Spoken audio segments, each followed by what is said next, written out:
Good morning to everyone on the platform. Committee Secretary, can we check that we have a quorum? Good morning, Chair, and everyone on the platform. Chair, we're correct. Shall I do the roll call, Chair? Please. Mr. Mubiani? Good morning, Chairperson. Good morning, colleagues. I'm present. Thank you very much. Morning. Dr. Ntwane? Good morning, Chair and colleagues. I'm present. Morning. Mr. Monakedi? Good morning, Chair. Good morning, colleagues. I am present. Thank you. Morning. Mr. Malamatia? Morning, Chair. Morning, everybody. I'm present. Thank you. Morning. Mr. Three? Morning, Chair. Morning, colleagues. Morning. Ms. Gronyana? Morning, Chairman. Good morning, everybody. Morning. Mr. McPherson? I'm here, thank you. Morning. Mr. Mulder? Good morning, Chair. Good morning, all. I'm present. Chair, those are all members and currently on the platform, Chair. Thank you very much. Can we flight the agenda?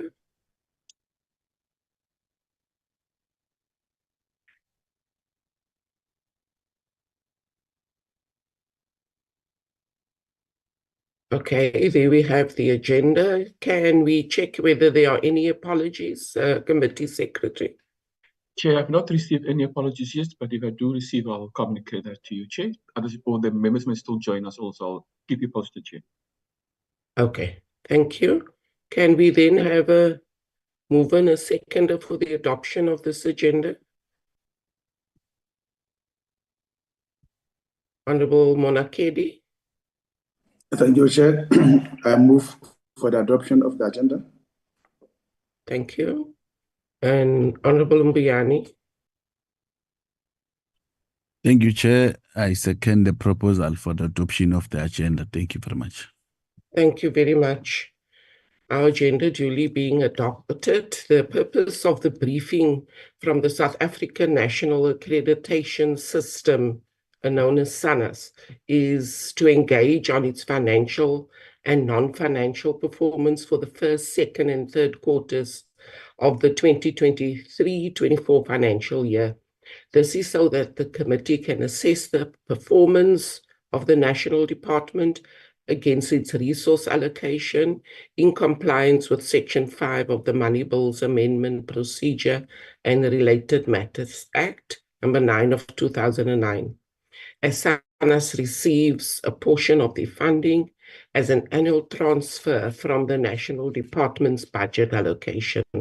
Furthermore, to ensure that it is achieving its set quarterly performance targets given its available resources.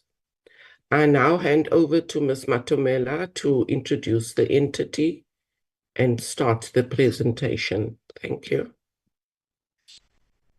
Good morning, Honorable Chairperson and Honorable members. As always, Chair, we appreciate the opportunity to present and interact with the committee.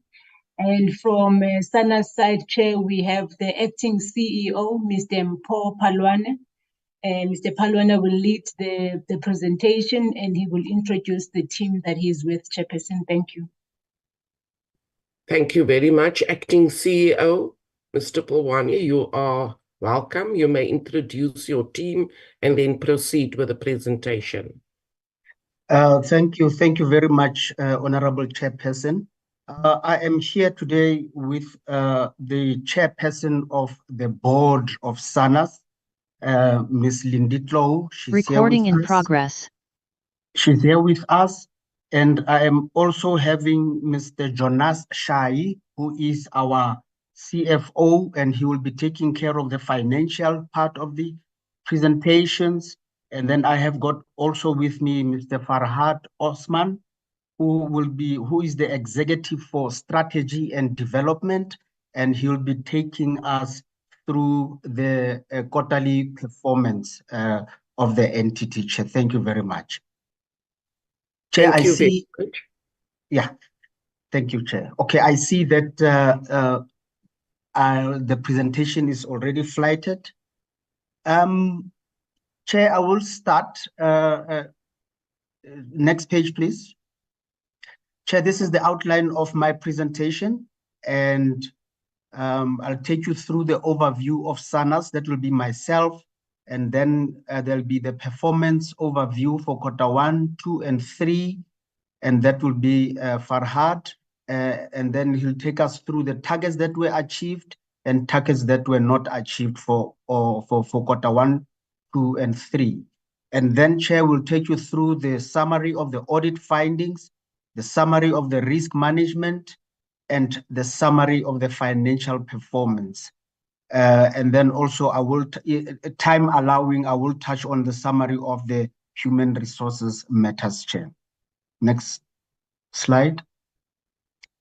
Chair, when you look at the SANAS as an entity, our vision is a better life through accreditation. And our mission basically is to provide an internationally recognized accreditation system in support of public policy objectives, including trade facilitation for the betterment of our people. And then when you look at our values, excellence, integrity, innovation, dedication, and also aware of our social responsibilities.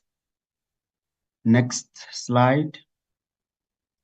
Chair, I won't spend too much time on this slide. As we all know, SANAS is an entity of the Department of Trade, Industry and Competition, and the minister appoints the board of directors, who is the accounting authority. And the board have got 3 committees. There's the Audit and Risk Committee that includes IT. And then there's the Human Resource and Remuneration Committee. And then also there is the Advisory Forum, which includes stakeholders and all those that are interested in accreditation. And then within SANAS, we've got 4 executives. We've got the executive for accreditation, which is the position that I hold under normal circumstances, but there is a person who is appointed to act in that position. And then there is a corporate executive for corporate services, who is Mr. Farhad Osman. And then we've got executive for corporate services is Ms. Busi Khadebe, and then executive for strategy and development is Mr. Farhad Osman, and then the chief financial officer is Mr. Jonas Shine, who is here with us today. Next slide, please. So when you look at SANAS, Chair, SANAS is the sole national accreditation body for carrying out accreditation in respect of conformity assessment, which includes accreditation system for testing laboratories, calibration and verification laboratories, certification bodies, inspection bodies, BEE verification agencies. We are also the national body to monitor good laboratory practice compliance with the principles adopted by the OECD. And then also we can include any other body that may be added to our scope of activity, which means we are not restricted to all those that appear on the screen. And then when you look at the number of accredited facilities as at the end of December 2023, you'll see that we have accredited 2,129 conformity assessment bodies, also known as CABs in short. And then looking at the statistics there, the medical program being the largest in terms of numbers, standing at 526 at that time, and then followed by the testing, chemical and microbiology testing, and then the inspection, calibration, and so on and so forth, up until to the good clinical practice, which is only 2 facilities that have been accredited so far, and the forensics only 3 so far. So that is the statistics as at the end of December 2023, Chair. Next slide. So when you look at our legislative mandate, we derive our mandate from the Accreditation for Conformity Assessment, Calibration, and Good Laboratory Practice Act 19 of 2006. In short, we call it the Accreditation Act, Chair. And then its purpose is to provide an internationally recognized and effective accreditation and monitoring system for the Republic of South Africa in order to ensure a well-functioning technical infrastructure that is aligned to international best practices, also to support the needs of our enterprises competing in a fast-paced global economy, also to support public policy objectives in terms of health, safety, environment, and also broad-based Black economic empowerment compliance. Next slide. Our core business, Chair, we promote the acceptance of SANA's activities and those of all bodies accredited by SANA's or its international counterparts. We promote the recognition of accredited bodies by users of their services. We liaise with regional and international standard bodies, technical, regulatory, and metrology organizations in respect of matters relating to accreditation. We liaise with national regulators in respect of matters relating to accreditation, and we also promote the use of accredited bodies to facilitate trade, among others. Next slide. Chair, this is the SANA strategic framework. If you look at the black part, which is our outputs, we've got three main outputs, one being service delivery, the other being acceptance of conformity assessment results, and the other being internal business excellence. And when you look at the activities, there are various activities under each and every one of those outputs. And then looking at the outcomes, Chair, if we do our service delivery in excellence, then we will improve the competitiveness of South Africa's enterprises, both globally and also regionally. And then when you look at what we do for the acceptance of conformity assessment results, when that happens, Chair, then the government would achieve its policy on objectives such as, the government will achieve policy objectives such as health, safety, and the environment. And then when you look at output number 3, which is internal business processes, internal business excellence, if we do that right, then we have organizational stability as the outcome. And then when you look at our the impact that we strive to have is to have increased trade competitiveness, improved health, safety, and the environment. And Chair, the inputs are our human capital, the funds that we get from the DTIC and also from accreditation fees. It's the technology that we use and also information technology and also our assets, Chair. Next slide, please. Chair, when you look at our international recognition, we are a member of what we call the ILAC, which is the International Laboratory Accreditation Cooperation. And through that cooperation, there is global acceptance of SANA's accredited results. And also, Chair, when you look at under the ILAC, we have 4 types of entities. We've got laboratories, testing, calibration, and medical. And what you see there are the international standards against which we accredit those laboratories. And then the inspection bodies, the accreditation standard there is ISO IEC 17020, which is what is used for inspection. And then there's also proficiency testing against the standard ISO 17043, and then also accreditation of reference material producers in accordance with ISO 17034. Next slide, please.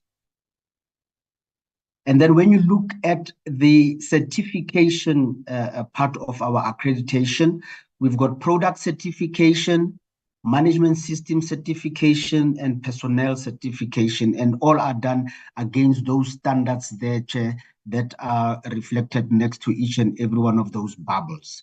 And then we are a signatory to what we call the IAF, which is the International Accreditation Forum, Chair, and this one takes care of the accreditation of certification bodies. Next slide, please. Chair, I will stop here, and my colleague Farhat Osman will take over from here, Chair, and then I'll be back later on in the presentations. Over Thank you to you, very Farhat. much. Okay. Thank you. I can see, good morning, Honorable Chair and Honorable Members. I'll take the slides from here. In terms of case studies, basically, what are case studies? Case studies are basically introduced by the department, the DTIC, and they require all the entities to develop case studies, basically showcasing the work we do aligned to our mandate. So in our current APP, or the commitments we've made to DTIC, similar to the other infrastructure entities, is to develop 20 case studies in the financial year. So what we've done here is just highlighted 3 of them. And we tried to align them to the slides above as covered by the acting CEO. So in terms of the first study, we talk about just stemming from what was mentioned by the acting CEO in terms of our international recognition of SADC. See, currently SANES holds the position of the SADC regional coordinator for accreditation, and basically having that position, and in Q4 of the 22-23 financial year, the SADC MRA was accepted as a recognized regional accreditation corporation by both the ILAC MRA as well as the IAF MLA. And of course, this was done using relevant standards as depicted there. Basically, what does that mean? Basically, in terms of that recognition, it basically supports industrialization and facilitates regional and international trade, as highlighted as one of the core focus areas of SANES, as highlighted by the CEO. And this global acceptance of accredited results, it basically reduces the technical barriers to trade, promotes competitiveness of our goods, or the SADC goods and services, both globally and of course regionally as well. So basically, it's accredited once and accepted everywhere, as the slogan goes. If you look at the next case study, this also relates to what the CEO spoke about, our relationship to SANES. That we have, and for the relation that SANES has with the ILAC through the MRA. Basically, the ILAC MRA has been expanded now to include scopes of proficiency testing and reference materials producers, which is the scopes that the CEO spoke on the opening slides. And basically, what does this mean is that now, through this accreditation, we internationally recognized as equivalent with the CAB, that are accredited for PT and MRP will now be recognized as equivalent with their certificates being accepted globally. And of course, that means that the goods that they produce, the services that they produce that require PT and certified reference materials will now be globally accepted. And of course, this means that they enjoy international recognition. And of course, this has a positive impact in the economy through the trade that they will be doing. Lastly, in terms of the AFRAC scope extension, also aligned to the slides that were mentioned above, the AFRAC MRA that the acting CEO spoke about, basically it has expanded, and it has now been expanded to include the scopes of proficiency testing, reference material producers, that's RMP, product certifications of persons and management systems, certifications in the subscope of MDMS, that's medical devices management system. So basically, with us, as mentioned in the earlier slide, with us SANES being an accreditation body member of AFRAC, for all of the above scopes and subscopes, we are now internationally recognized. And basically, this basically ensures that the cabs that we accredit, that the cabs that SANAS accredits are now accepted, are globally reducing, again, technical barriers to trade, such as the need for recertification when their products and services are exported. So basically, again, promoting regional trade, international and global trade, and of course, then having a positive spin-off on economic development. Then I think still with the same case study, I think this basically then shows us that in terms of reference material producers and a medical device management system and systems of certification, SANAS is the only international recognized body in order to do this, as well as one of 2 accredited bodies on the continent recognized for this as well. So that's just showcasing some of the way SANAS stands in that regard. But then to get onto the actual business of the meeting in terms of organizational performance, this slide basically covers a snapshot of organizational performance over the first 3 quarters. We've basically been required or requested to cover quarters 1, 2, and 3. So if you look at the table above, in quarter 1, we had in our APP, we had 15 quarterly targets that we committed to achieve, of which we achieved 13 of them. And of those 13, 3 of them were actually overachieved. And of course, we have 2 that were not achieved, and that gives us 87% performance for quarter 1. In terms of quarter 2, similarly, we had 15 quarterly targets that we committed to achieve, of which we achieved 14. And of those 14, again, 3 of them were overachieved, and just 1 was not achieved, which gives us 93% performance. In Q3, we had 14 quarterly targets that we needed to achieve by 31 December. Or within 1 October and 31 December. And of that, we achieved 13. Again, 3 of them of the 14 were overachieved and 1 was not achieved. So basically, that little gray graph on the right just gives us a graphical performance from Q1, the increased to Q2, and then we kept it stable at in Q3 with that 93% performance. And then those 3 graphs below just give you a graphical representation again of the targets that were either achieved, overachieved, and not achieved. What I'll do is I'll get into each of the quarters, but I think because they'll be largely repetitive because of the progressive or the sort of the cumulative nature of our targets, I'll try and run through them quite quickly. In terms of the 13 targets that were either achieved or overachieved in Q1, we basically, the first one relates to our core business, which is the bulk of the work that's done, the accreditation division, by the accreditation division. It's basically the actual core work of accrediting conformance assessment bodies. So we actually overachieved it. You'll see it's in blue. We overachieved in the sense that we achieved 43, we accredited 43 cabs, but the actual target was 21. And this was, we actually exceeded this largely due to an increased demand in accreditation and this was largely also in the medical program that we saw extensive growth. We actually, in the second target, we actually now focused on accrediting forensics labs, the forensic labs of the South African Police Services. So this was an initiative that had started. So a lot of engagement needed to be done. We commenced with that engagement with SAPS. We also issued certificates and scopes of accreditation with an average of 12 working days. That was overachieved because the target is actually an average of 13 working days. This basically refers to once a cab is accredited, we need to issue a certificate or scopes of accreditation. And once the approval process is done, we commit to doing it with an average of 13 working days. And this was done in 12. We're trying to increase or transform the assessor pool. Our assessments are done by external assessors. We're trying to increase that assessor pool and transform it to have more black assessors. So the target was to register 5 additional black assessors, and that was done. As mentioned also by the CEO, we actually we manage, or we are the secretariats of both the AFRAC and SATCA. SANAS is the secretariat, and in that regard, we develop an annual performance plan for our secretariat function. In terms of the AFRAC Secretariat, we implemented as planned 60% of the initiatives, and with the SATCA Secretariat, as planned, we implemented the 40% of the initiatives targeted for Q1. We have an annual stakeholder engagement plan, which we developed, and we obtained approval of it in Q1 as well. The stakeholder engagement plan covers all our stakeholders in the sector, from your industry to regulators, cabs, and all of that. And then in number 8, we're looking at the implementation of that annual stakeholder engagement plan. In Q1, we actually exceeded it. We actually implemented all 100% of it. The target was 90%. We're trying to manage a vacancy rate of less than 5%. So in Q1, we managed to keep it at 3.9%.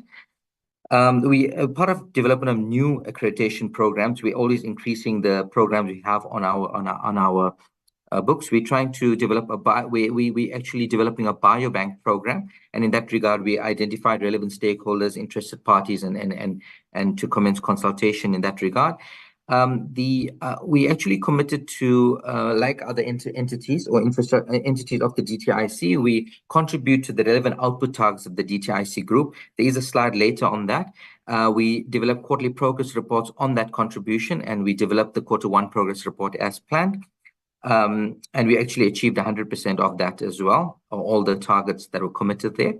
We participated in AFRAC mid-year meetings. This is part of our participation in relevant regional and international bodies. We participate in relevant meetings in there, and that's basically focused on promoting accreditation, technical TBTs, and so forth. There's a whole range of work that happens in there. And we also, in terms of our regulators, we engage with SAHPRA in terms of one of the stakeholders in relation to blood transfusion. That's part of the stakeholder engagement there as well with regulators. Two targets that were not achieved is we committed to pay less than 5% of eligible payments need to be processed after 19 days for that quarter. However, as legislatively required or by relevant prescripts, we want to pay all payments within 30 days. But we actually fell short in there. And as well as as part of our participation in regional bodies, we wanted to participate, or we plan to participate in the African Regional Standardization Organization, ARSO, and that that was a bit delayed as well. But there's a target, there's a separate slide speaking to those areas that we fell short on. In terms of Q2, I'll run a bit quicker because now it's an accumulation of the first slide. So basically, again, we exceeded the target in terms of the cabs that we need to accredit. We had a target of 23 for Q2. We actually exceeded it, but we accredited 32 cabs, so 9 additional cabs. Again, there was additional demand in this regard. We also have a target now. You'll see it was not in Q1, but in Q2. It came in from Q2. It was to actually achieve. We actually have a target set of having a 75 versus 25 ratio of our own income versus government grant. So the target was 75-25. We actually overachieved it. We had a 77 ratio of our SANES revenue that we generated ourselves and relied only on 23% ratio of government grant. So we exceeded that target. We continue our engagement with SAPS in terms of the forensic labs. We actually met the target as planned of the average of 13 working days to issue certificates and scopes of accreditation. We registered an additional 5 black assessors on our books. We implemented the 70% and 50% respectively of the Secretariat APPs for AFRAC and SADCA. We again exceeded the target of our annual stakeholder engagement plan. The target was 95%. We achieved 100. We maintained our vacancy rate of 2.6%. That's below the target at 5%. Stakeholder engagement continued in terms of biobank program. We hosted a rollout workshop for the Business Incubator and Accelerator program. This is also a new program that was developed in the 23-24 financial year. But 22-23 financial year. But as part of concluding it, we're rolling out the program now with the relevant stakeholder in this regard. And then we developed the Q2 report for our contribution to the output targets of the DTIC group. We participate in AFRAC meetings as planned, as well as we engage with SAHPRA in terms of in terms of medical devices. The regulator was, remember, the previous quarter was in terms of blood transfusion. But again, the same target was not achieved in terms of our payment of credited days. But that I'll talk to in the subsequent slide. In terms of Q3, that ended 31 December. We actually planned to achieve 23 cabs. We hit that on the head. It was not overachieved this time. We achieved as planned 23 cabs, and that brings our cumulative to 2,129 cabs, as mentioned by the CEO in the opening slides. We continued our engagement with SAPS and in terms of the forensic labs accreditation. We exceeded the target again of our income versus government grant. It was 75-25. We exceeded to 80-20, and this was largely because also due to budget cuts, we had to return 3.1 million to the DTIC, and that obviously reduces their ratio, as well as you'll see in the subsequent slides coming by the CFO, sorry, the surplus we have, as well as because of the exceeding the cabs, the number of cabs in the first 2 quarters, obviously that impacted on our revenue, and our revenue, our greater than expected revenue obviously helped in terms of overachieving this target here. In terms of the SATCA, the AFRAC Secretariat APP, we actually we exceeded that. It was supposed to implement 80% of the APP. We implemented 90%. So 70% of SATCA Secretariat APP as planned. Again, we exceeded the annual stakeholder engagement plan. This is largely due to the fact that we're able to simultaneously implement our activities, quarterly activities, as and when possible, and therefore we exceeded that. Vacancy rate again maintained at 2.6%. We undertook research on the biobank program, and this will lead into our Q4 target of having a feasibility study report there. We developed the Q3 performance report of our output contribution to the DTIC output targets. We participated in the PACI forum. This is in terms of our regional work that we do in terms of participating in regional forums, and this was held in Ethiopia at that time. The PACI forum, we issued our scopes of accreditation within 13 working days as planned, registered additional 5 black assessors as planned, and we conducted engagement with inspection stakeholders. This is an inspection program as planned, and with the regulator there. But again, you'll see that the target of the accredited days was not achieved. So that covers the Q3 performance. But if I could zoom into the targets that are not achieved per quarter, you'll remember that we fell short of our Q1 target of participation in ARSO, the African Regional Standards Organization. But this was almost on a technicality, if I could use that word. We actually planned to participate in it in June, in the last week of June. That was based on their schedule, the ARSO schedule. But what happened is that it actually took place in the first week of July. So if you look at actual performance, it took place on the 3rd or 4th of July, and we did participate in it. So it was achieved, but technically a week later, but not due to our fault. It was just postponed by a week by ARSO. But when we planned for it in the last week of Q1. But it fell into Q2, in 3rd and 4th of July. The next target that is worth speaking about is the one that you'll see hasn't been achieved over all 3 quarters. That's the one of where we committed to pay creditors, process payments. Sorry, less than 5% of eligible payments must be processed after 19 days. Basically, what is the challenge here that's being impacting over all quarters is that during an internal audit in Q1, it was picked up that the way SANES calculates the target needs to be revised. So we revised all our processes, our systems, our forms, and all of that in Q1.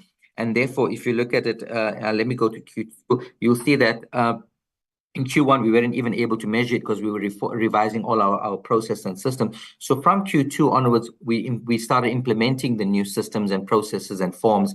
And therefore, you'll see the actual performance in Q2, although we targeted less than 5%, actually 27% of payments were made after 19 days, and 21 out of the 228 payments were made after 30 days. So this was largely because we were still institutionalizing a new system, a new process of calculating the creditor days. And then therefore in Q2 we didn't achieve it, and in Q3 also we didn't achieve it. But you'll see the improvement. It was 27% of payments were made after 19 days in Q2. It came down to 16% of payments made after 19 days in Q3. And you'll recall in the previous slide, 21 out of the 228 payments were made after 30 days, which is about 9.2% of payments. But looking at this slide in Q3, it came down to 4 out of 146 payments. So that's down to 2.7%. So yes, we haven't achieved it, but we're in the right direction. And the reason largely is, or the only reason is because we are institutionalizing new process systems and forms. But given the trajectory and the trend, we see further improvement in Q4, and we'll definitely to turn this around by the next financial year once all these systems and processes are in place. And we've also revised the way the target is worded in the next APP, which will then further assist in achieving this and measuring it in a better manner. And then lastly, the contribution to the output targets of the DTIC group, as I mentioned, we, similar to the other entities, we've committed to contributing through our mandate. The DTIC has got 12 focus areas, of which give rise to 45 output targets. We've actually committed in these 6 areas. And we've obviously this is largely an overlap also of our APP as well as new initiatives that we brought in. So in terms of industrial production, our contribution is through our mandate accreditation of CABs as well as development of new accreditation programs that will contribute to industrial production. In this regard, we've achieved our commitments. In terms of exports and trades, we participate in relevant party structures focused on reducing technical barriers to trade within the AfCFTA, and through our engagements in these forums, we've achieved what we committed to as of 31 December. In terms of stakeholder engagement and impacts, here it's the development of these case studies. To date, we've developed 15 of these case studies, which we've submitted to the DTIC. In terms of energy efficiency, our contribution is accreditation in the energy performance certificate bodies or certification bodies, the EPC bodies. We also are on track in this regard. We've achieved the number of bodies we've committed to achieving. We've actually overachieved that. In terms of the green economy, we accredit the validation and verification certification bodies. And this is on track because we haven't had 40 targets to date, but we have 4 targets, but it is on track to achieve that. In terms of red tape and state capability, this is where we improve our turnaround times of issuing certificates and scope of accreditation at an average of 13 days. And as presented, we've overachieved as well as achieved it in the outer quarters in 2 and 3. So we good there. This basically covers in a high-level summary our contribution to the DTIC group targets and their focus areas, Chair. Through you, if I can just pause here and then hand over to the CFO. Thank you.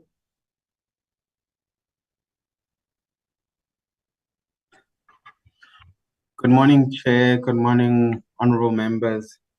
Chair, Good morning. Thank you, Chair. I'm going to be taking us through the Q1 to Q3 financial performance. If we are to look at Q1, we had a surplus of 11 odd million rands, Chair. Actual year-to-date income actually exceeded budget by 4.5 million. Again, this is primarily due to our revenue from accreditation provision exceeding its quarterly target. So it exceeded its quarterly target in the first quarter by 3.9 million. This again gives the same picture that Farad was speaking about, Chair, in that our accreditation or the caps that we put on the books, we do collect accreditation fees from them, and as such, our revenue grew in the first quarter. Expenditure was budgeted at 34 odd million rand. Only 27 million was spent here, giving us a positive variance of 6.7 million rand. For the first quarter, in terms of our transfer from the DTIC, we do take it on a straight line basis, and as such, 8.5 million was received in terms of the transfer there. 68% of our income from the first quarter came from the accreditation provision, with 22% from the grant, 6% was from knowledge transfer, and 4% was from interest and other sundry income, Chair. If I could go to the next slide. We could skip the slide. It's just a summary of the first quarter. I've spoken to it. Thanks. In terms of Q2, Chair, for the second quarter, or cumulatively, if I should put it correctly, cumulatively, we had a surplus of 14.9 odd million rand. Actual year-to-date income exceeded the quarterly budget by 9 million rand. Again, same picture as the first quarter. It is primarily due to our accreditation provision revenue. In this quarter, or cumulatively to this quarter, it was 7.7 million ahead of what we had budgeted. 68% of income actually came from our accreditation provision for the second quarter. 22% was from the grant, 5% was from our knowledge transfer, and another 5% was from interest and sundry income. If we could go to the third quarter. Thanks. For the 3 quarters ended the 31st of December. Cumulatively, we had a surplus of 16 million rand, 16 odd million rand. Again, total income was ahead of budget by 9.5 million, and again, primarily due to our accreditation provision. So the more cabs we keep putting on our books, the more accreditation fees, as I've said, we do collect. And as such, we realized 11 odd million rand in terms of a positive variance in that regard. As far as our transfer is concerned, it is in this quarter that we received a reduction of 3.4 million rand that we had to pay back in terms of budget adjustments. So we then had to pay that by December, and it reduced our income somewhat by 3.4 odd million rand. In terms of the split, again, 70% of our income actually came from accreditation provision, with 20% from the grant, 5% from knowledge transfer, and another 5% from interest and Sunbeam. In terms of explaining our expenditure more, Chair, we did realize some savings from the compensation of employee line throughout, and this is largely due to some vacancies that we spoke of. So one of those would be the CFO vacancy that was filled in November, and one of those is also around the CEO. But also included in that number is the non-payment. We had made a provision for payment of bonuses, and that was also not paid. That's that large variance that we see in terms of the compensation of employees. In terms of goods and services, all expenses are directly proportional to an increase in activity. So as our activities increase, for instance, the inclusion of cabs onto our books, then our expenses then would mirror that. And as such, we underneath this goods and services line, we do have an increase in assessor costs, and we do have an increase in travel and substance and accommodation costs. But all in all, we have implemented strict controls, and as such, we are able to realize this deficit of 16 odd million rand and stay within budget and keep these positive variances across the line. If we could go to the next slide. I've spoken to this more. Thank you. In terms of our financial position, our balance sheet in the old terminology, we are very strong with no major movements in individual line items, except that we just wanted to highlight our debtors line, our trade debtors line. If you look at the major movements, Chair, between the 1st of April until 31st of December cumulatively, we do have an increase in our debtors, and that's also directly proportional to an increase in our revenue per se. And these particular debtors, we wanted to maybe just show a different picture as far as they are concerned. But most of the budget lines that we have here are in line with management's expectations. Nothing major to highlight or speak to. If we could go back to the next slide, just so we could speak more about the debtors. Chair, so 85% of our debtors are over 120 days due. However, in line with established patterns, we do expect that settlement of most of these debts will actually take place in the 4th quarter. And we're merely highlighting this so that we speak to the risk relating to recoverability of debt, in that it is in line with expectations, and we don't foresee from our side a collectability issue as far as the majority of our debtors is concerned, given the huge increase. And in essence, that's what we wanted to maybe highlight just by that one financial line. But all in all, in terms of the finances, the picture that we would like to present is that we are in a quite fortunate and strong financial position, Chair. Thanks, Chair. I think that's my part. Thank you. Acting CEO. So sorry, Chair, Honourable Chair, if I could come in, sorry for jumping around, but these are as well my slides, if I could just run through them. Is that okay? Okay, that's fine. Okay. I think this is at a very high level.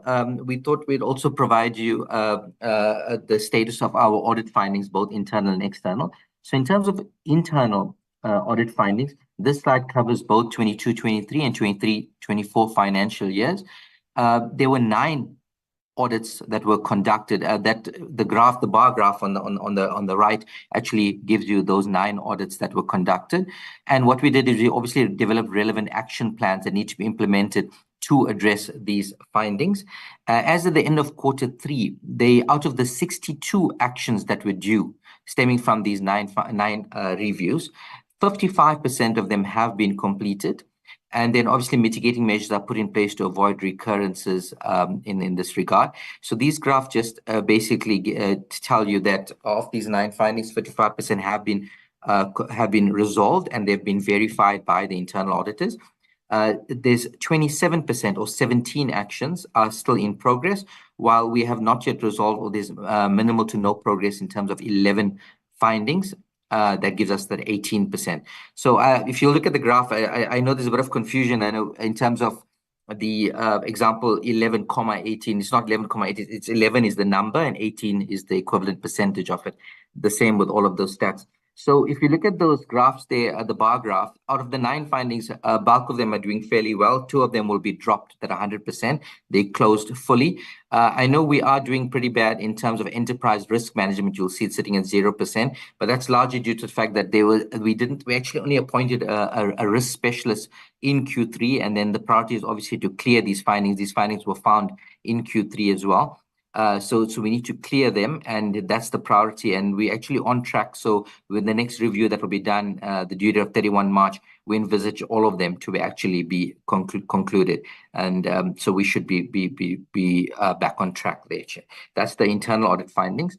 In terms of external audit findings, basically this graph covers the 21-22 findings as well as 22-23. In 21-22, there were 9 findings.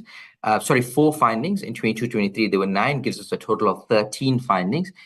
This graph covers the 12 findings that were due as at end of December, end of Q3. And of these 12 findings that were due, 9 of them have been resolved and verified by internal audit, which gives us 75%. Just 3 of them are still in progress. That's the 25% that's outstanding. And these 3 we've given revised due dates of 31 March. And internally, we can confirm we're on track to clear these findings in terms of the external audit findings. So we should have all of them cleared by 31 March, Chair. In terms of risk management, just a high-level summary. In terms of our strategic risk register, the organization has identified 8 strategic risks, which are listed there. And of course, for each of these strategic risks, we've identified a number of actions or mitigating actions, and that all add up in that last column up to 53 mitigating actions that needed to be completed or to be implemented in order to address those strategic risks, the 8 strategic risks. And as per the graph below, as at end of Q3, 75% or 40 of those actions are in progress, while 13 of them, which is equivalent to 25%, have been already resolved. As again, the risk specialist who came in Q3 is now managing this. It was actually just being managed not in the best fashion. But now with the risk specialist come on board, we'll actually do much better in this area of work. And I think what's worth mentioning also, the due date for all of those 53 actions will put at end of March, which actually should have been per quarter. So albeit that's been end of March, 31 March 2024, we are still trying to manage them quarterly and get a status update as we go along within the financial year. But this area of work is now being beefed up much more extensively with the risk specialists coming into the organization in Q3, Chair. Yeah, that covers everything. It's just the last slides are the HR slides. So through your Honourable Chair, I'll hand back to the CEO. Thank you. Thank you, Farhad. Thank you, Chair. Chair, in terms of the human resources matters, when you look at industrial / labor relations, in Q1, we had no labor relations or industrial relation matters. And then in Q2, we had 1 written warning that is related to misconduct. and it was recorded by the HR department. And then in Q3, we had 2 final written warnings that related to misconduct, which were issued to employees, 2 informal complaints, and 1 grievance inquiry were recorded. And then, Chair, we do have a union and how we do have an open relationship of SANA's management and the union, which is maintained through informal sessions where the union can openly engage HR executive or CEO to raise matters that affect their members. And then to formalize the engagements, the acting CEO has proposed 4 meetings in a year with the union, with the first meeting scheduled in the first quarter of the 2024-2025 financial year. In terms of skills development, Chair, throughout the financial year to date, SANA's continued to focus on staff development and initiatives that contribute to socio-economic development, business-aligned bursaries to staff members, skills development interventions, and internships. Next slide. Still on the human resources, when you look at the integrated employee wellness program, we do have such a program, and we do it via our wellness partner, which is ICAS. ICAS provides free counseling to staff and immediate family members at a monthly retainer fee. So this is free to the employees and their immediate staff, Chair. And then throughout the financial year, we had various initiatives and talks which were hosted together with such partners such as Momentum and Vitality, among others. And then in terms of the BBBEE, supplier development and socio-economic development, SANA's continuously ensures that it supports BBBEE provisions and other socio-economic initiatives that are introduced by the government. During the second quarter, SANA's embarked on completing the process of working with the BBBEE verification agency to get a new certificate. The SANA's team is currently working on the recommendation report as guided by the BBBEE Commissioner to assist in improving the status level of the SANA's certificate. Next slide, Chair. And then when you look at social responsibility, support of current beneficiaries, we do have the Morena Children's Village. SANA's continues to conduct monitoring and evaluation of the previous beneficiary, which is Morena Children's Village, which is a Black female-owned and houses over 50 orphaned children of various ages. These children are provided with basic needs, including schooling. We as SANA's identified this orphanage, Chair, and we purchased, among other things that we have done, we've purchased an industrial baking oven for the home in order for them to generate their own income to become, financially stable. However, at the moment, Chair, the baking hasn't been going on because apparently they need a bigger space to do that. So we'll be keeping an eye and assess their situation going forward. And then during the third quarter, the focus was on CSI governance matters, and SANA's has focused on developing corporate social investment procedures, which will form part of HR policies and procedures. The procedures will give guidance in terms of the nomination of beneficiaries to support and other processes that are required to be followed. Next slide. In conclusion, Chair, following the Q1 performance result of 87%, SANA's managed to improve in the next following quarters to 93%, respectively for Q2 and Q3. And then in terms of our financial performance, at the end of Q3, SANAS realized a surplus of 16 million, with actual year-to-date income exceeding the quarterly budget by 9.5 million.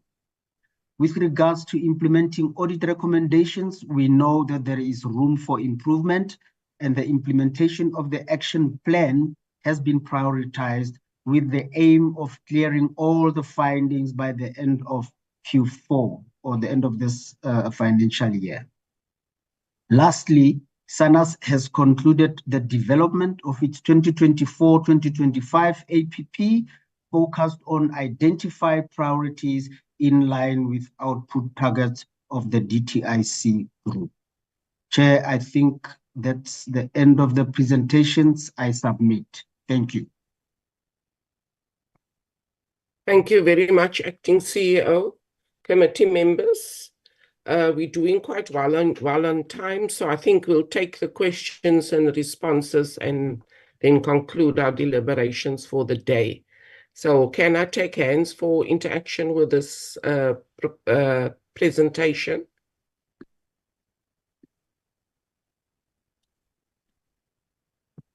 Honorable Thring. Members?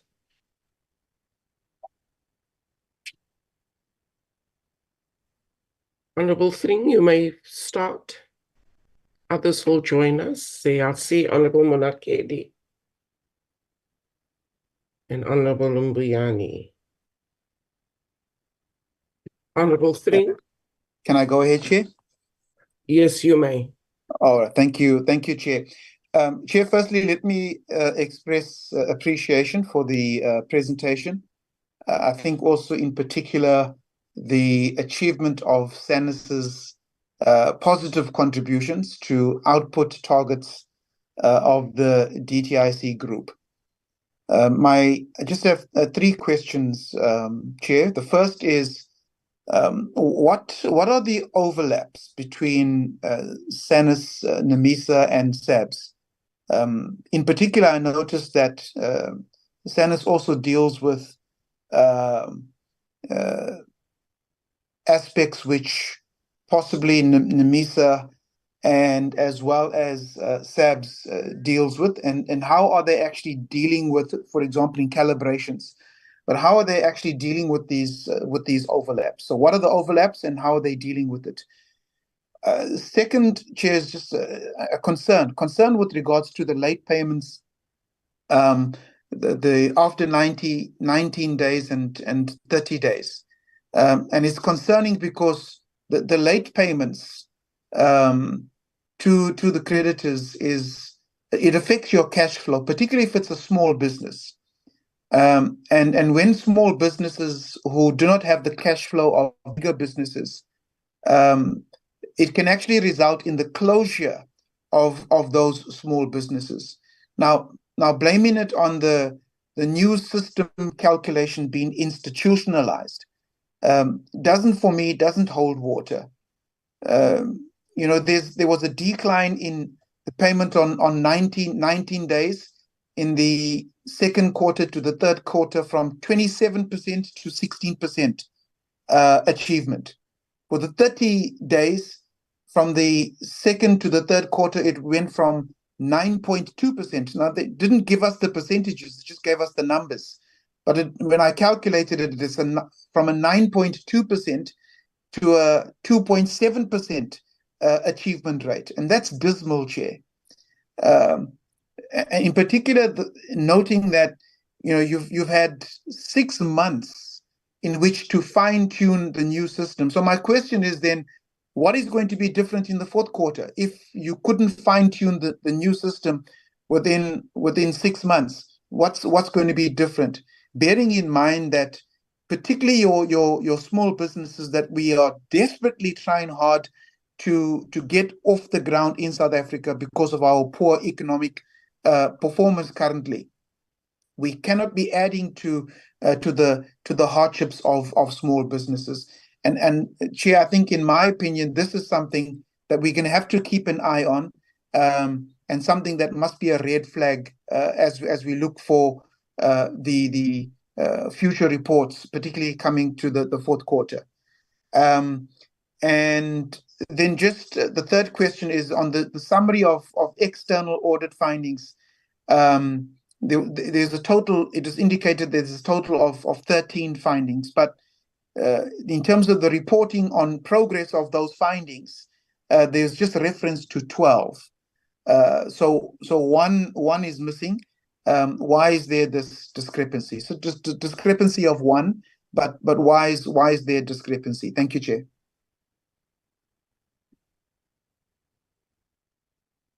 Thank you very much, Honorable Monakedi. Chairperson, thank you very much for the opportunity to engage with the presentation. And firstly, to also express my appreciation for the good report as presented by the acting CEO and his team. And I particularly want to commend them for making sure that they raise our South African flag in SADC, the continent, and also globally. And I think they are doing very well in that regard. A few other points is with regard to, the first one is with regard to targets that they overachieved. I've got a sense that perhaps those targets were overachieved because they under-targeted. And therefore, there might be a need for them to go back to those targets and revise them a little bit higher so that they don't always pat themselves on the back and say, no, we have achieved, whereas they shall not necessarily have achieved in the manner that they are supposed to achieve. So I'm just saying they may have to revisit the targets in a way that they are put at a higher level. The other one is with regard to the target where they have set a target as, especially with regard to payment of invoices, paying less than 5% of invoices after 19 days. Yeah, the way this target is captured is somewhat confusing to me because I thought they would say the target will talk about paying not less than 5% of the invoices within 19 days, not after 19 days. I'm not sure if I'm clear. Yeah, so if they can just go back and explain this target, you know. And my other point is with regard to HR matters. I did not hear the CEO or even the team talking or explaining what is happening with the position of the CEO or the incumbent. Is he still there? Why are we having the CEO in the acting CEO rather in the organization, not CEO himself, especially coming here to present, if they can explain that. And my last point is with regard to Morena Children's Village. I just want to understand how was it identified, this particular project, and maybe if they can just indicate where is it located, and how was it identified, you know, and is it the only one as far as the social responsibility program is concerned that they are involved in? Thank you. Thank you, Honorable Mbuyani. Chairperson, thank you very much for the opportunity. Let me first welcome the presentation made by SANAS. It shows that our flag is flying high as South Africa. Chair, I have some few clarity-seeking questions here. One is the plan and maybe a strategy to deal with the performance or the targets that were not achieved in terms of Q1, Q3, and Q1, 2, and 3. Do they have a plan, and how is it going to be achieved on the fourth quarter? Second one is the external audit report and the findings. How are they going to deal with these challenges that were identified by the external audit report in terms of the findings? And also we see there's a risk management strategy that we need to deal with the management. The risk is the risk that has happened or the risk that still has yet to come. How they are going to manage them moving forward, because it gives us some sleepless night if you have some risk that you have to manage in the process. We also wanted to check, man, if they have some youth development programs, maybe those programs that are linked to learnership, and then also in collaboration with some universities or higher institution of higher learning.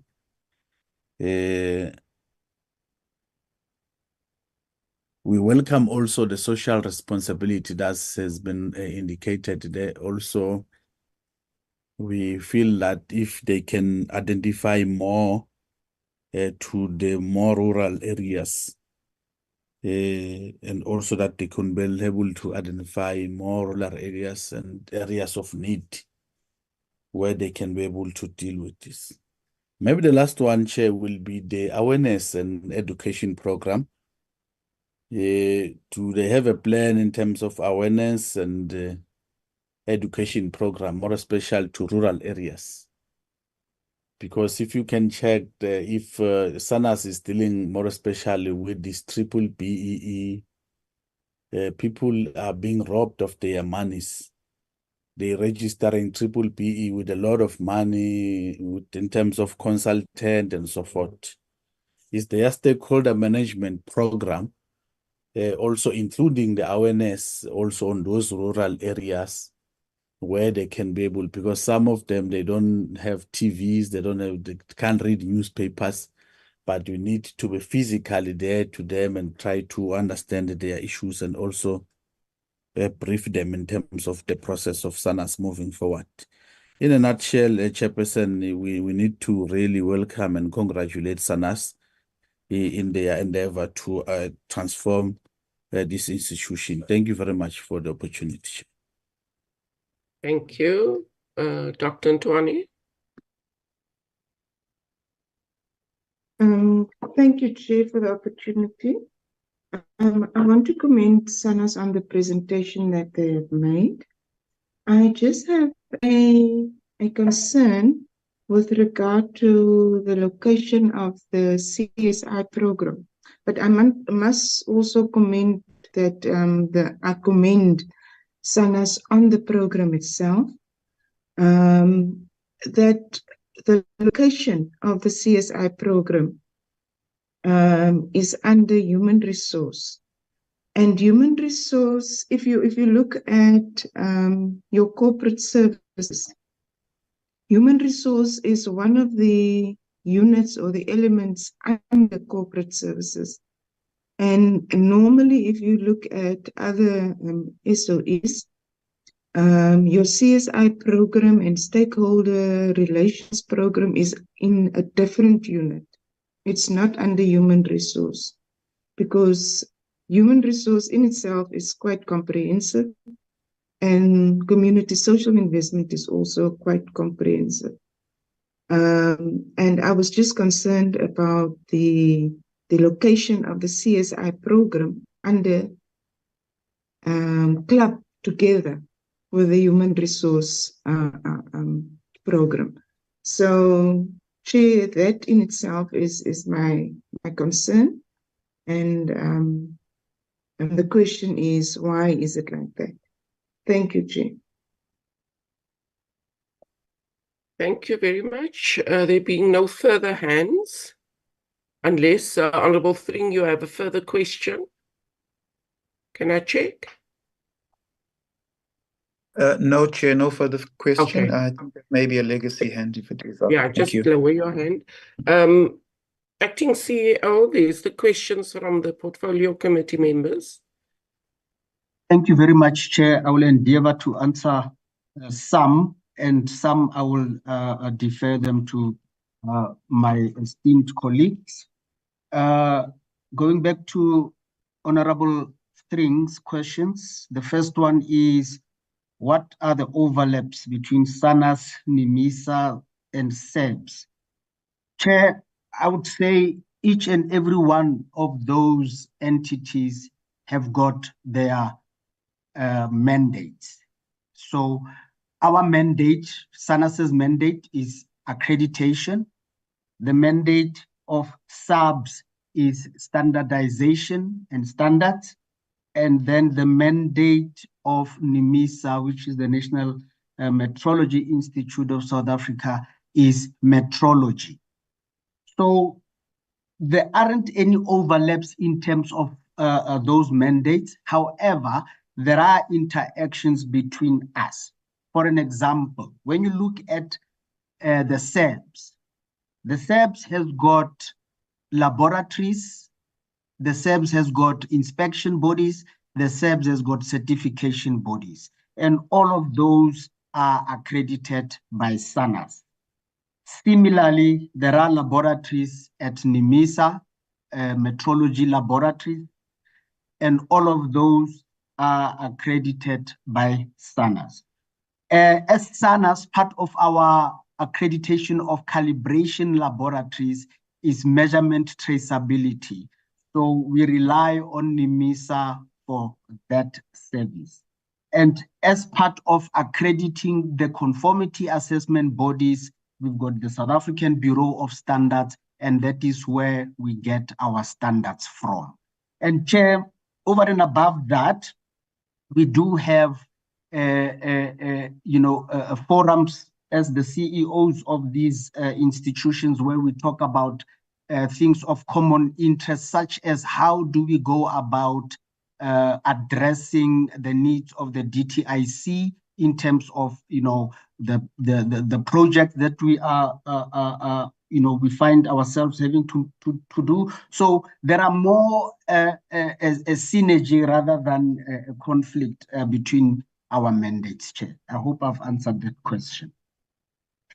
And then, Chair, there is also from Honorable String the issue of late payments, and he indicated that this affects, the small businesses the worst, and then, sometimes they find themselves closing up because they haven't been paid on time. Chair, we try very hard, to address this issue, and it is one that I think we need to strengthen a little bit more, Chair. But perhaps maybe on this one, I can ask the CFO to indicate what is it that we are doing and what we will be doing to ensure that this anomaly is addressed. Chair. If I can ask Jonas to come in.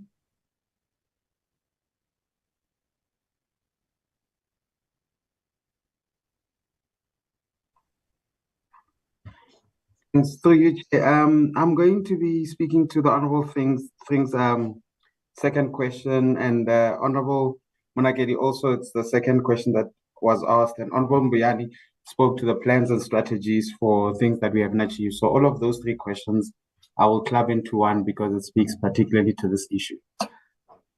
First and foremost, I think we do concede, as the acting CEO has said, we do concede, and we do share the same sentiments as far as the concern is concerned, and also the consequences of this particular late payment. The one thing that we also agree on, Chair, is how the measurement of this target. I think Honorable Monagedi spoke to it. The measurement of this target, or the crafting of this target, was supposed to, or the intention was to say that we need to pay 95% of all of our creditors within the 19 days. Only 5% then would fall within that 19 days, but all of them then would be paid within the 30 days.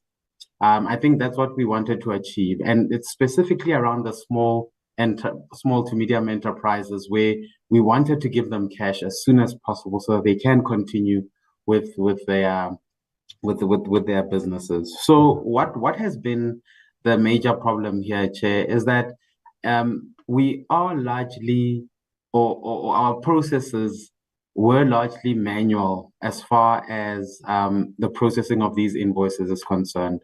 We also did look at the process in terms of streamlining, and it also showed us that we had some sort of weaknesses in there as well. Whereas I will give an example, and a very operational one is that from our travel service provider, for instance, we do still receive manual invoices from their side.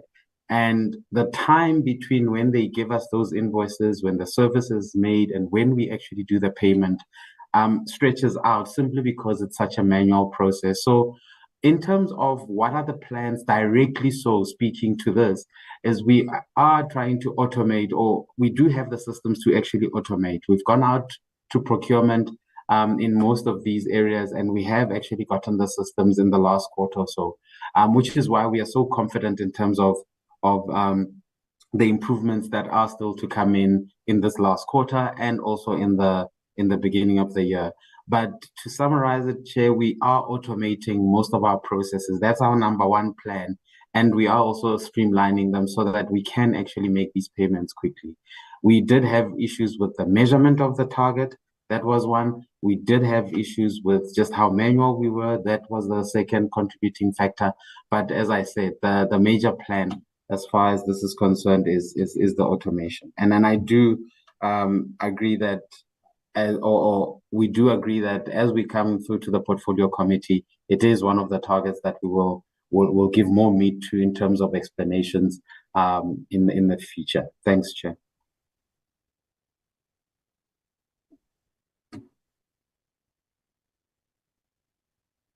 Acting CEO. Thank you very much, Chair. I will then continue with the rest of the questions. There's another question from Honorable Thring about the external audit findings. There is 13 versus the 12. Where is the other one? There is one missing. Chair, I think with that one is that although there are 13 in total, only 12 of those were due by the end of Q3. So the other one is due by the end of Q4. So it is still that's the target for it. So it isn't lost. It's just in the outer quarter, Chair. And then going over to Honorable Munakedi, you're talking about targets that overachieved. There are some targets that we have overachieved. Isn't it perhaps that we have under-targeted? We need to revise them higher. Okay. Look, there are some targets which, are based on, a previous experience. For instance, if we talk about the accreditation of new conformity assessment bodies, the targets, the way we came to the targets, it was via, historically, how did it look like? So it's like about 5% every year on average, and that's how we've captured that one in the APP. However, with that one, we had more than we bargained for. For instance, there was a lot of a surge in demand for accreditation, both in the country and also elsewhere in Africa, such as in Uganda and in Ghana, for instance. So we find ourselves accrediting in that area as well, although there are other accreditation bodies closer to them, but they preferred SANA. So that for us came as a surprise. But Chair, I think in the next iteration of the APP, we have tried to to normalize that situation in terms of putting them a little bit higher than we have in the past. But we do take that, and I think, yeah, in the revised APP, you will find that those targets are now sort of normalized, so to speak. And then CFO has spoken to the second question from Honorable Monakedi. I will tackle the third question, which is, when we spoke about the HR, there was nothing on the position of the CEO. Where is the CEO? Why do we have acting CEO and so forth? So, Chair, I think on this one, I must say that when the new board came to the fore, the term of the previous CEO had come to an end.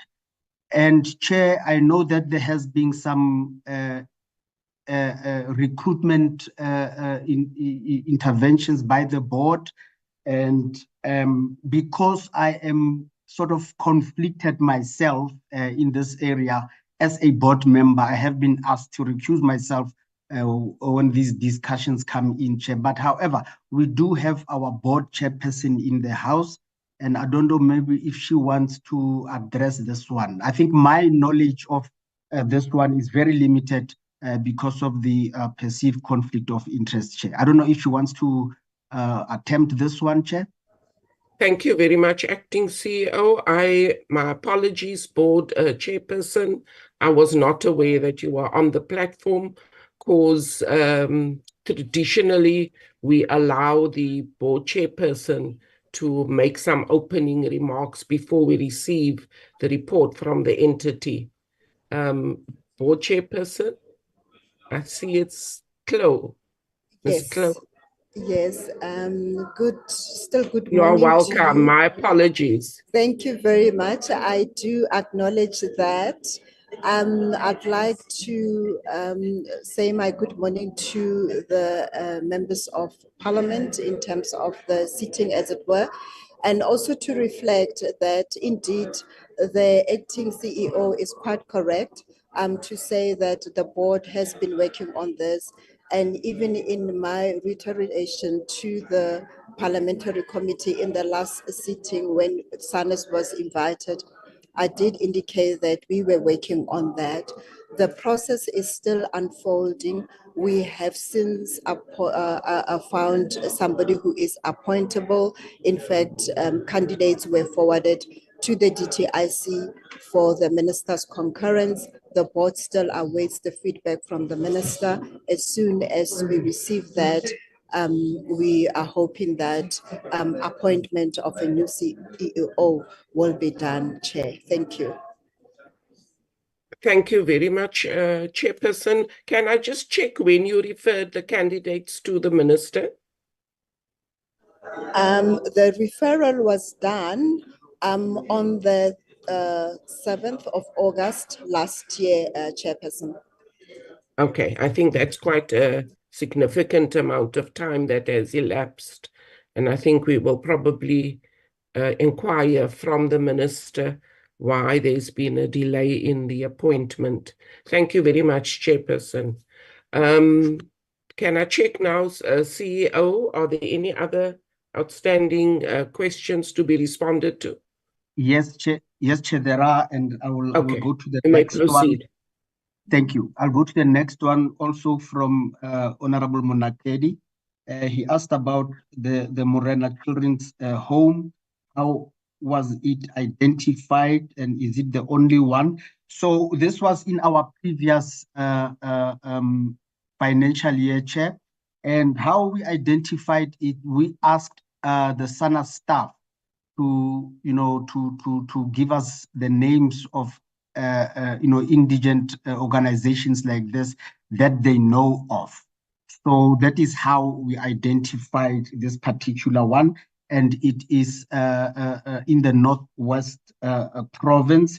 And as far as I know, it is the only one so far. We are in the process of identifying another one for this upcoming financial year, Chair. And then moving, or rather for the next financial year. And then moving over to Honorable Mbuyani. the strategy to deal with non-achieved targets. Chair, when you look at the the performance from quarter 2 to quarter 3 of one particular target that has been bedeviling us, you'd see that there has been an improvement between these 2 quarters, and as explained earlier on by the CFO, we have put things in place. One of the challenges was things being done manually, and we are now looking at automating our systems in this regard to ensure that things are done quicker. There was then another question about the external audit report and challenges. I can't remember exactly what the question was. I don't know, Farhad, if you managed to get that one. Yes, thank you. Through you, Honorable Chair. Yeah, the question was around how we're going to clear the findings. Yes, I think as mentioned, one of the areas of our concern is the enterprise risk management.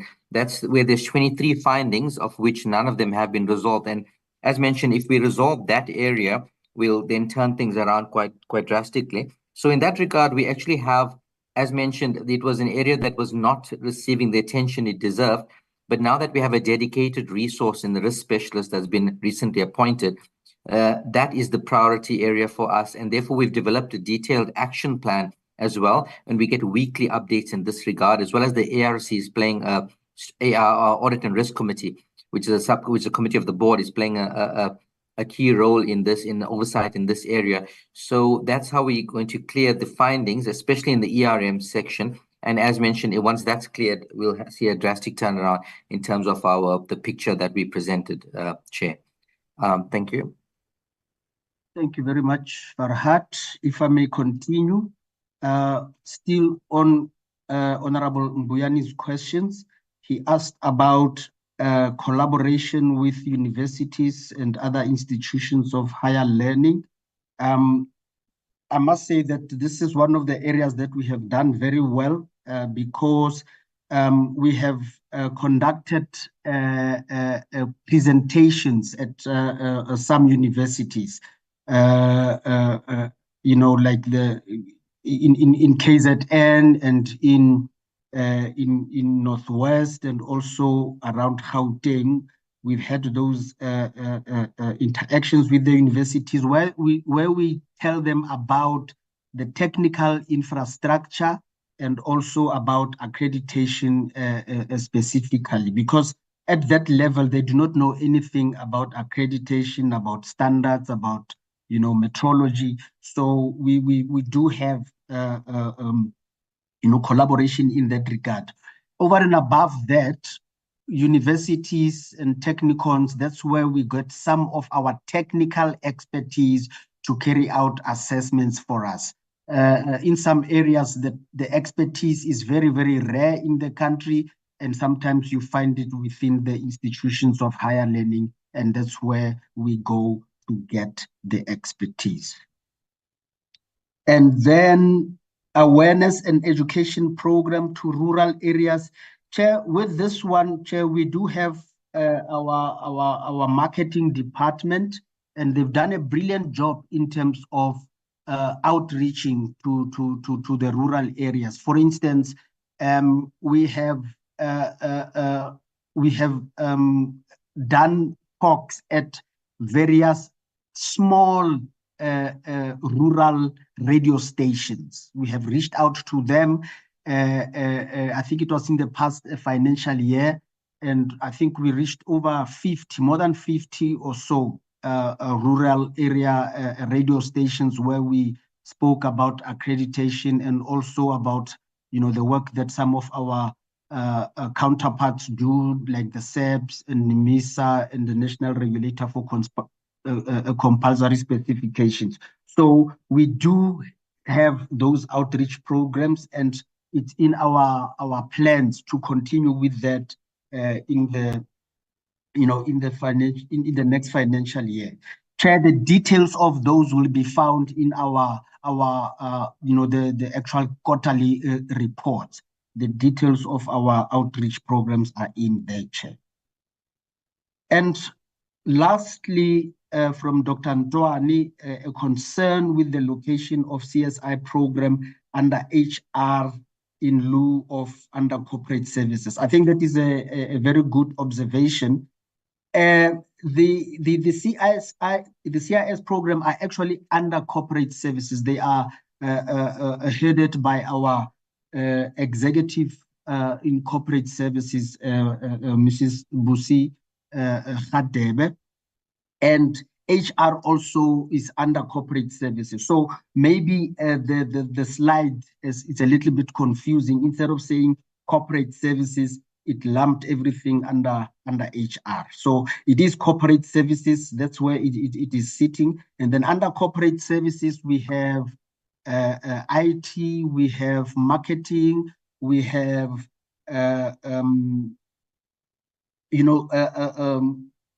various activities underneath the Chair. Chair, I think I will stop there. That is all I had on my plate, Chair, and I hope I've managed to answer all the questions. I submit. Thank you very much, Acting CEO. Are there any follow-up questions from Portfolio Committee members? It seems that there are none.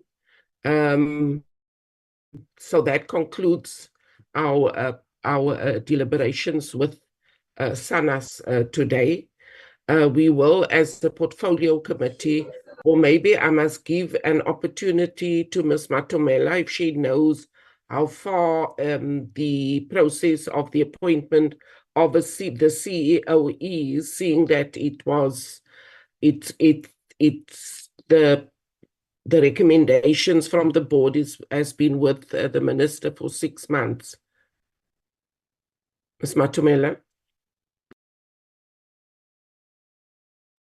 Thank you, Chairperson. Chairperson, the chair of the board is indeed correct. They have submitted a recommendation, and I can just report to the Portfolio Committee that the recommendation is still being considered, Chair, and we will be able to provide feedback on that as soon as we receive it, Chairperson. Thank you. Okay, no, that's fine. I think we will formally make a request to the minister for feedback on the issue of the CEO of SANAS. Thank you very much. That concludes our presentation. Can I just check with the committee, the committee secretary, whether there are any announcements? Thank you, Chair. Just an announcement that next week we're meeting on the 5th of March, and we will get a briefing from the Competition Commission on the first, second, and third quarter financial and non-financial reports. And on the 6th of March, we'll be meeting with the National Credit Regulator, also on the first, second, and third quarter financial and non-financial performance reports. Thank you, Chair. Thank you. Thank you very much to SANAS and the team who's been in our meeting. We will continue to monitor, and we've highlighted some concerns, which I'm sure you will be able to improve on when you next report to the Portfolio Committee. Thank you very much. That concludes our deliberations for today. Thank you. Thank you, Thank Chair. you. Thank you, Long live members. the chair. Bye-bye. Thank you, Chair. Bye-bye. Thank you, Chair. Bye. Thank you, Sebo.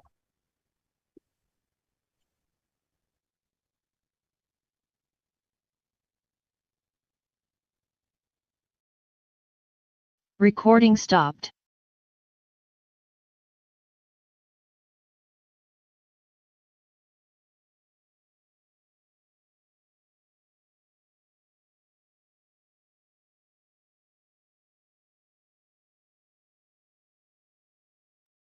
Andre? Parliament